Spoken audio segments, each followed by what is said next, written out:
안녕하십니까. 자, 이번엔 여러분들이 경찰관 직무집행법이라는 부분을 보실 차례입니다. 근데 이 경찰관 직무집행법은 바라보는 시각에 따라서 범위를 약간 달리할 수 있습니다. 이게 무슨 말이냐면 경찰관 직무집행법은 이제 쉽게 시험 문제를 내면 그냥 조문만 말 그대로 조문 그대로만 변형을 조금 시켜가지고 문제를 낼 수도 있습니다. 이것도 이제 난이도에 따라서 그냥 아주 쉽게 발견할 수 있는, 수험생들이 아주 쉽게 발견할 수 있는 부분들, 혹은 다른 시험의 기출문제나 뭐 이런 시험들의 기출문제하고 똑같이 포인트를 줘서 쉽게 답을 고를 수 있는 유형으로 출제하는 방법이 하나 있고요. 또 하나는 조문 문제이긴 하나 문제의 이 포인트를 아주 이렇게 말을 꼬아서 찾기 쉽지 않게끔, 수험생들이 어렵게 느끼게끔 문제를 바꿀 수도 있습니다. 이제 이렇게 출제를 하는 것이 그나마 이제 조문을 가지고만 출제를 했을 때의 이야기입니다. 그런데 이 경찰관 직무집행법은 이 경찰행정법의 전체적인 입장에서 놓고 봤을 때 위치가 있습니다. 이론상의 어떠한 위치를 가지고 있는 그런 법입니다. 이 문제는 그 위치를 정확하게 알고 접근을 했을 때 안에 내용으로 들어갔을 때에도 여러분들이 점수를 맞기가 조금 설할 수 있습니다. 근데 여러분들이 시험 자체가 자주 있는 시험이 아니고 또 정기적으로 있는 시험이 아닌 그런 경우들이 있기 때문에 그런 경우들은 최소한 지금 방금 전에 제가 세 가지를 말씀드렸죠. 조문 문제이긴 하나 아주 쉽게 포인트를 찾을 수 있는 형태의 문제. 그 다음에 조문 문제이긴 하나 문제가 아주 어렵게 문장이 변형이 됐는지 안 됐는지를 쉽게 찾지 못할 정도로 수험생들에게 혼란을 줄 수 있게끔 문제를 이렇게 어렵게 출제하는 방법이 있고요. 또 하나는 이제 이론적인 부분까지 믹서를 시키고 판례까지 믹서를 시켜서 문제를 아주 고난이도로 출제를 하는 경우들, 이렇게 세 가지 패턴으로 우리가 생각을 해볼 수 있는데 여러분들의 시험은 맨 첫 번째 단계, 즉 쉽게 시험 문제가 출제될 가능성이 있습니다. 그 경우가 사실은 가장 가능성이 높고요. 그러나 두 번째나 세 번째를 배제하기는 어렵습니다. 왜냐하면 이 경찰관 직무집행법을 시험 보는 이런 직렬들이 기존에 많습니다. 물론 대표적으로 경찰청, 우리가 이제 육경이라고 표현을 하죠. 경찰청에서 시험을 보는 그런 경우들도 있고요. 그 이외에 행정직에서 행정법 시험을 볼 때 경찰관 직무집행법이 시험 안에 포함이 되는 그런 경우들이 있습니다. 그러다 보니까 이 경찰관 직무집행법이라는 이 법 과목이 들어오게 되면 범위 설정 부분에 있어서 상당히 문제가 될 수 있습니다. 그래서 제가 이 첫 시간에는 이 경찰관 직무집행법이 행정법 전체에서 어디에 위치하고 있는지를 먼저 여러분들에게 알려드리고 그리고 경찰관 직무집행법의 본 내용으로 바로 조문으로 바로 들어가기 전에 이 법이 전체적으로 행정법상 어디에 위치하는지를 앞부분의 소론 강의의 형태로 여러분들에게 설명을 잠깐 하고자 합니다. 그리고 이 경찰관 직무집행법 안에 들어있는 내용과 관련된 제도들이 있어요. 비슷한 제도들, 그리고 비교 대상이 되는 제도들, 그리고 그 안에 이제 경찰관 직무집행법 안에 논의가 되는 여러 가지의 경찰의 조치들 중에, 즉 경찰 작용 중에 이제 여러분들이 행정법상으로 성질을 설명할 때 언급해야 되는 그런 필수적으로 언급할 수밖에 없는 그런 부분들이 좀 있습니다. 그런 내용들을 먼저 앞부분에서 제가 소개를 잠깐 하고 본론인 경찰관 직무집행법으로 들어가겠습니다. 경찰관 직무집행법으로 들어간다 하더라도 바로 조문의 내용만 그냥 간단히 뭐 이런 게 포인트가 있습니다. 뭐 이렇게 보면 됩니다라고 하는 그런 간단한 강의도 물론 해드리겠지만 그 이전에 그 안에서의 여러 가지의 상황들을 또 한번 설명을 드리고 진짜 조문 안으로 여러분들에게 들어가도록 하겠습니다. 이거는 이제 어느 정도 난이도를 일단 생각을 하는 거냐면 최상급의 난이도로 나올 수 있다. 라고 하는 걸 일단 기본 전제로 깔고 제가 시작을 하는 겁니다. 그리고 제가 설명을 할 때 이 부분은 어느 정도 난이도일 때 시험 문제가 나올 수 있습니다. 라는 제가 말씀을 해드릴 겁니다. 그렇기 때문에 여러분들이 공부를 하실 때는 아마 다른 분들 강의하고 제 강의가 약간 다를 수 있습니다. 다른 분들 강의 요즘에 보면 굉장히 짧죠. 뭐 심지어는 뭐 해양수산부 쪽 청운경찰 강의하는데 강의가 5강, 8강 뭐 이렇게 아주 짧은 강의들도 있습니다. 그냥 말 그대로 수박 거달기식으로 가는 그런 강의도 있겠지만 제 강의는 그렇지는 않을 겁니다. 여러분들에게 경찰관 직무집행법에 대한 원래 알아두셔야 될 기본적인 포맷이 있습니다. 그 포맷은 최대한 일단 알려드리고 그 안에서 시험 문제가 여러분들한테는 아마 여러분들에게 거의 처음이나 다름이 없는 그런 시험 바로 이것이 될 가능성이 높기 때문에 난이도가 첫 시험일 때는 난이도가 굉장히 높게 간다. 그런 가능성은 그렇게 높지 않습니다. 그러나 어쨌든 간에 여러분들에게 이게 전체 포맷이 이렇게 생겼구나라고 하는 걸 아시고 이 중에 이 부분이 조문이 이렇게 된 거구나. 그리고 시험 문제는 이렇게 출제가 되는 거구나 라고 하는 그런 포인트들을 제가 지나가면서 설명을 개별적으로 또 해드리도록 하겠습니다. 그렇기 때문에 전체도 한번 보시고 세부적인 내용들도 보시고 이렇게 둘 다 여러분들에게 진행을 해보겠다. 여러분들 그렇게 일단 보시고요. 자, 그렇다면 안에 내용을 보시는데 제일 처음에 여러분들 거기 교재 내용을 보시면 경찰행정법의 실효성 확보 수단, 그리고 경찰 강제 집행, 그리고 즉시 강제, 그리고 경찰 조사 뭐 이런 내용들이 안에 보면 쭉 이어져 있을 겁니다. 근데 왜 조문만 그냥 보면 되지? 뭐 이런 걸 소개를 합니까? 이 경찰관 직무집행법 안에 이 특성이 있는데요. 경찰관 직무집행법을 우리가 통상적으로 경찰행정법에서는 경찰행정 작용에 관한 기본법이다 이렇게 이야기를 합니다. 그러나 이것에 대해서 현행 행정법 학자들 중에는 이게 무슨 작용법 중에 기본법이라고 하냐, 안에 기껏해야 즉시강제나 몇 가지 임의적인 조치밖에 없는데 이거는 경찰 작용의 전체적인 기본법이라고 할 수 없고 단지 즉시강제의 기본법이라고 해야 된다 라고 반론을 제기하는 행정법 교수님들도 꽤나 많습니다. 그렇기 때문에 이 성질 자체를 논할 때에도 방금 전에 말씀드렸죠. 조문만 그냥 보고 끝나면 조문만 달달 외우시면 돼요. 그거는 여러분들이 기본적으로 하셔야 돼요. 앞부분에 청운경찰법 제가 설명을 드렸던 것처럼 경찰관 직무집행법도 여러분들이 경찰관 직무집행법과 시행령과 위해성 경찰 장비 사용 기준 등에 관한 규정과 그리고 보상금 관련 규정 이런 것들을 계속 읽어보면서 어떤 부분이 문제가 될 수 있을지를 여러분들이 쭉 이렇게 개별적으로 계속 보셔야 됩니다. 그건 기본적으로 하셔야 되는 거예요. 그건 어쩔 수 없습니다. 일단 여러분들에게 가장 최하위 하단계, 가장 낮은 단계의 시험이 그냥 조문에서 그냥 간단한 것만 바꿔서 시험 문제로 내서 수험생들이 쉽게 찾을 수 있는 정도의 난이도가 가장 낮은 단계로 우리가 생각해 볼 수 있는 수준이기 때문에 그거를 일단 생각을 하셔야 돼요.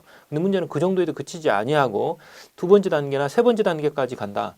뭐 거기에 고난이도의 어떤 수험생들이 읽어도 뭐가 바뀌었지라고 할 정도로 아주 고난이도로 말을 살짝 바꿔서 못 찾을 경우들도 이제 생각을 해주셔야 되고 그 다음에 이제 제가 이번에 강의를 해드린 것처럼 아주 고난이도의 전체적인 행정법 중에 경찰관 직무집행법이 차지하는 위치에 대해서 혹은 의미에 대해서 시험 문제를 물으면서 시험 문제가 나갔을 때는 난이도는 급상승한다 이렇게 보시면 돼요. 그래서 세 단계로 여러분들에게 미리 말씀을 드렸습니다. 맨 첫 번째 단계 가장 낮은 단계입니다. 쉽게 그냥 조문만 보면 그냥 간단히 답을 탁탁 찾을 수 있는 정도의 문제면 정말 좋을 것이다. 근데 여러분들이 주의할 점이 있어요. 청운경찰법하고 경찰관 직무집행법이 30문제입니다. 이게 이제 물론 여러분들이 청운경찰로 가셔야 될 분들이기 때문에 청운경찰법의 비중이 더 높을 겁니다. 그러나 경찰관 직무집행법이 10문제 이상이 나올 가능성이 높기 때문에 이 청운경찰법 이외에 경찰관 직무집행법만 10문제 이상이 나오면 조문에만 무조건 의존해가지고 문제를 내기는 좀 어려울 겁니다. 그렇게 내기에는 10문제가 상당히 많은 문제일 수도 있어요. 그러다 보니까 여러분들이 이 두 번째 단계나 세 번째 단계를 여러분들이 생각하셔야 된다라고 하는 이유가 바로 그겁니다. 자, 그러면 간단한 위치를 제가 한번 보도록 그렇게 해보겠습니다. 자, 이게 이제 여러분들에게는 교재를 보면 경찰행정상의 실효성 확보 수단이라고 그래서 직접적 수단, 간접적 수단 이렇게 해서 이제 안에 뭔가 내용이 써져 있어요.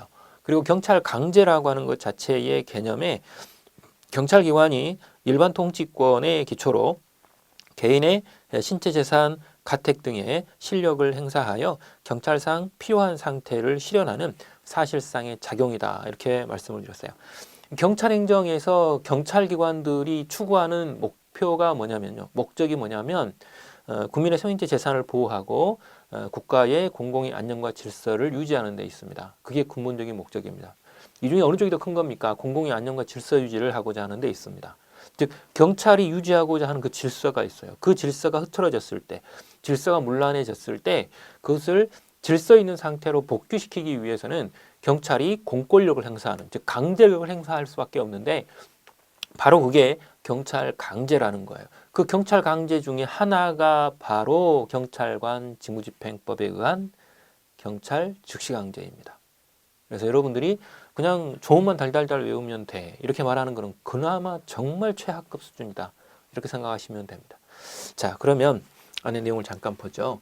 어떤 내용들이 여러분들에게 소개가 사실은 1차적으로 돼야 되냐면 이거예요. 예를 들면 하명이라고 하는 게 있어요. 이 하명이라고 하는 거는 경찰이 국민에게 이게 경찰이 있고요. 쉽게 말하면 이제 국가기관의 일부죠. 이건 이제 국가의 일부입니다. 국가의 일부인 경찰기관이 국가를 대신해서 국민들에게 명령을 합니다. 그 하명이라고 하는 것은 아래에 명령한다라는 거예요. 우리나라의 행정법은요, 국가, 즉 경찰과 같은 이런 기관을 우월적 주의에 넘는 그런 특성을 갖고 있어요. 원래 이렇게 놓으시면 안 되는데 우리나라 행정법은 아직도 그거 기반을 이렇게 두고 있습니다. 그래서 아래를 향해서 명령한다라고 하는 하명이라고 하는 것이 일반적으로 경찰 행정상의 가장 주된 행위입니다. 그래서 이 경찰이 국민에게 명령을 합니다. 어떤 형태의 명령을 하냐면 자귀하십시오. 뭔가를 하라고 하는 거죠. 적극적으로. 그 다음 부자귀입니다. 뭔가를 하지 말라고도 명령을 합니다. 그리고 또 하나는 급부입니다. 뭔가를 내놓으라고 하죠. 거의 대부분 돈 내놓으라고 하는 그런 경우들이 많습니다. 그리고 수인입니다. 수인. 이때 인자가 참을 인자입니다. 참으십시오. 경찰이 뭔가를 하고 계실 때 상대방 국민 너는 참아라. 가만히 있어라. 이런 의미죠. 자, 이렇게 네 가지 형태의 명령을 하게 되는데 이 명령을 우리는 하명이라고 해요. 하명이라고 합니다. 물론 이렇게 내리는 하명이 경찰관들이 직접 나타나서 뭔가를 하기도 하고 요즘에 인터넷으로도 많이 뭔가가 이루어지죠. 혹은 이제 고지서가 뭔가 날라오기도 하고 뭐 이런 형태로 뭔가가 이루어집니다. 이렇게 명령이 이루어지면 국민들은 이것에 관해서 자규가 이루어졌으면 자규 의무를 지게 되고 그 다음 부자기 하게 되면 부자기 의무를 지게 되고 그 다음 급부를 하게 되면 돈을 내셔야 되겠죠. 돈을 내는 이런 것들 혹은 물건을 내는 이런 것들 그 다음 수인이라고 해서 참고 계시라고 했으면 가만히 계셔야 됩니다. 경찰이 뭔가를 할 때 그냥 좀 계셔야 돼요. 이런 의무가 발생이 됩니다. 그래서 이렇게 명령에 의해서 의무가 발생이 된다. 자, 대표적인 예를 한번 제가 드려볼게요. 국민이 예를 들어서 무면허 운전을 했어요. 혹은 운전면허증을 가지고 계신 분이 일정한 위반 행위를 했습니다. 신호 위반을 했다 할지 과속 운전을 했다 할지 이런 것들을 합니다. 그럼 일정한 점수에 따라서 일정한 점수 이상이 되면 뭐 나가죠? 운전면허 정지 처분 나가죠. 이런 것처럼 처분이 나가요. 자, 운전면허 정지 처분이라고 하는 건 뭐죠? 기존에 국민이 운전을 할 수 있는 운전면허증이 있는데 예를 들어서 40일 정해주면서 너 40일 동안 운전하지 마 라고 하는 게 운전면허 정지입니다. 40일 정지라고 하는 거죠. 아마 여러분들이 이제 운전면허증 대부분 가지고 계실 거니까 이해하기 좀 그런 편한 걸로 제가 드린 겁니다. 자, 어쨌든 간에 이렇게 너 운전하지 마 라고 해서 운전면허 정지 처분이 떨어졌어요. 그러면 이제 우리는 그걸 보고 너 운전하지 마 라고 했기 때문에 부작위, 일명 다른 말로 이걸 뭐라고 하냐면 금지라고 해요. 금지 하명이 떨어져요. 그러면 상대방은 40일 동안 운전을 못 하십니다. 그죠? 못 하게 되는 거죠. 금지가 된다. 금지 의무가 발생이 돼요. 그죠? 이렇게 됩니다. 또 이제 다른 거 하나 예를 들어 볼게요. 예를 들어서 내가 건물을 가지고 있는데 이제 뭘 하게 되냐면 건물에다가 붙여가지고 옥탑방을 만드는 것처럼 무허가 건축물을 옆에다 붙였어요. 그럼 어떻게 되죠? 건축법 위반이죠. 자, 위반이 되면 그거 어떻게 하라 그래요? 건축물 철거 명령이 내려져요. 그죠?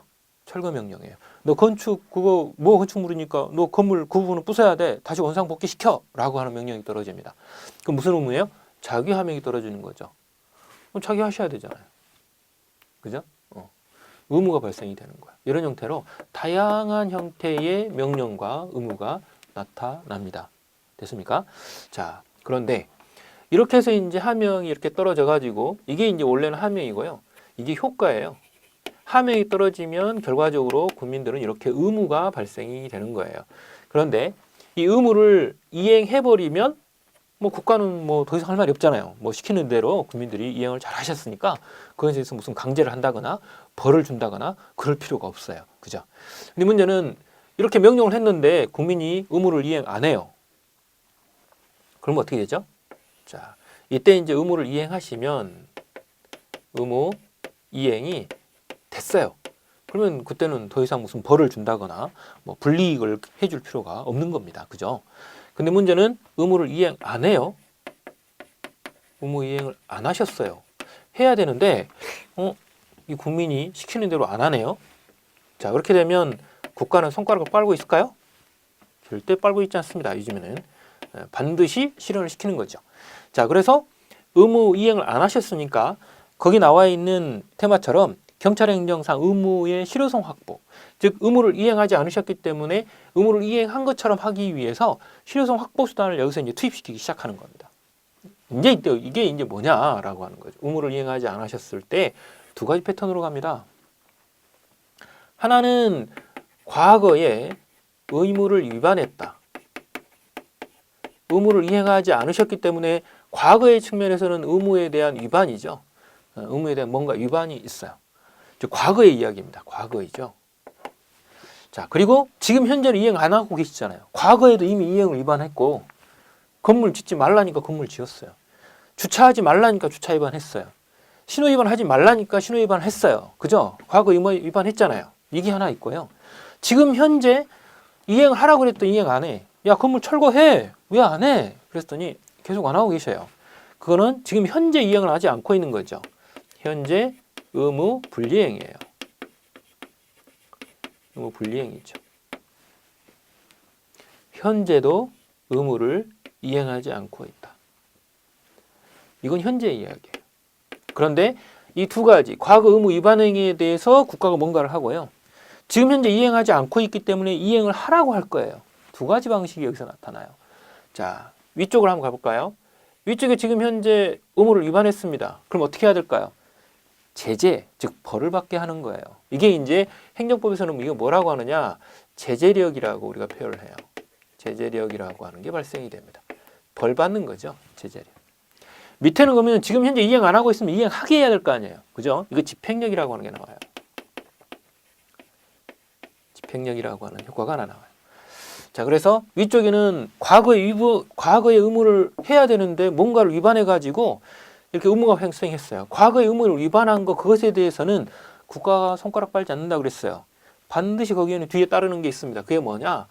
벌입니다. 벌. 그게 이제 우리가 경찰행정법에서는 경찰벌이라고 하지만 일반행정법에서는 행정벌이라고 그래요. 이게 이제 경찰행정법이 일명 강론, 특수형이기 때문에 경찰이라는 글자를 더 붙일 수 있습니다. 그런데 여기서 이제 일반행정법처럼 제가 설명을 하죠. 행정벌을 붙여요. 이게 경찰행정법이면 경찰벌이라고 하는 게 뒤에 따라와요. 벌이 따라옵니다. 자, 과거의 의무를 너 위반했기 때문에 그 위반한 부분에 대해서는 벌을 받게 해요. 그래서 이거 안에 벌이 두 종류가 있어요. 하나는 원칙적으로 무슨 벌이 따라가냐면 형벌이 붙어요. 그래서 행정형벌이라고 하는 게 붙어요. 행정형벌. 형벌이죠? 이걸 이제 경찰행정법에서는 경찰형벌 이렇게 해요. 왜? 앞에 글자만 지금 바꾼 거잖아요. 그죠? 내용은 똑같아요. 똑같습니다. 그 다음, 예외적으로 보면 뭐가 있습니까?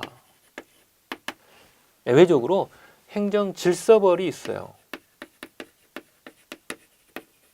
질서벌이 붙어요. 형벌과 질서벌은 전혀 달라요. 그죠? 이 형벌은 미리 말씀드리지만 이거는 형법이 적용이 돼요. 원칙적으로 형법이 적용됩니다. 정확하게 표현하면 이 형벌에 대해서 다루는 분야는 형법 총칙이라고 하는 부분이 있어요. 형벌이 붙어요. 자, 그래서 형벌에는 뭐가 있습니까? 사형부터 몰수까지가 있습니다. 이거 똑같이 행정형벌에도 똑같이 적용이 됩니다. 원칙이 그렇습니다. 물론 예외가 있을 수 있지만 이렇게 있습니다. 자, 그런데 질서벌은 그럼 뭡니까? 질서벌은 과태료라고 하는 겁니다. 과태료라고 하는 거예요. 이건 질서벌이에요. 그죠? 위쪽과 아래쪽이 번지가 좀 달라요. 그럼 질서벌은 무슨 법이 적용됩니까? 이건 질서위반의 규제법이라는 별도의 법률이 있어요. 질서위반의 위반행위 규제법이라고 하는 별도의 일반법이 따로 있어요.